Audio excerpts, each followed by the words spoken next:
Assalamualaikum. Waalaikumsalam warahmatullahi. Saudara sihat kan? Sehat, alhamdulillah. Jadi boleh saya bertanya?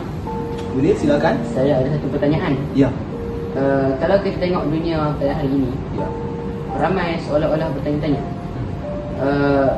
mengapa umat Islam pada zaman dahulu pernah maju, tapi kini seolah-olah ketinggalan?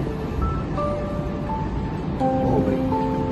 Sebenarnya jawapannya sudah ada lama di dalam Al-Quran. Allah Subhanahu wa taala telah berfirman di dalam surah Ar-Ra'd ayat yang ke-11. A'udzu billahi minasyaitonir rajim. Bismillahirrahmanirrahim. Innallaha la yughayyiru ma biqaumin hatta yughayyiru ma bi anfusihim. Sesungguhnya Allah tidak akan mengubah keadaan satu kaum sehingga mereka mengubah keadaan diri mereka sendiri. Menarik kan? Maksudnya, kalau kita hendak melihat perubahan yang besar dalam masyarakat, semuanya mestilah bermula dengan perubahan diri kita sendiri. Macam ni, kalau kita nak tengok ummah yang berjaya, maka kita sendiri kena mula ambil tanggungjawab. Sebagai contoh,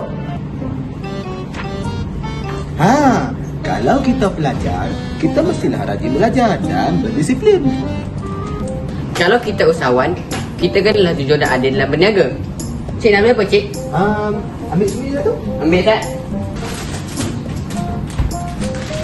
Harganya RM3. Baik. Oh ni lebih. Lebih. Oh baik, terima kasih. Kalau kita pemimpin, kita kenalah beramanah dan bertiba rakyat. Apa bang? Salam. Ni ada sedikit bantuan ni saya nak bagi. Ya? Tuntasnya, kalau semua orang ubah diri jadi lebih baik, insya-Allah ummah kita pun akan berjaya.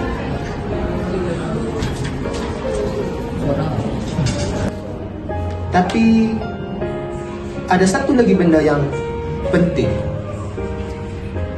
yang mana Allah Subhanahu wa taala berfirman dalam surah Al-Hujurat ayat ke-10.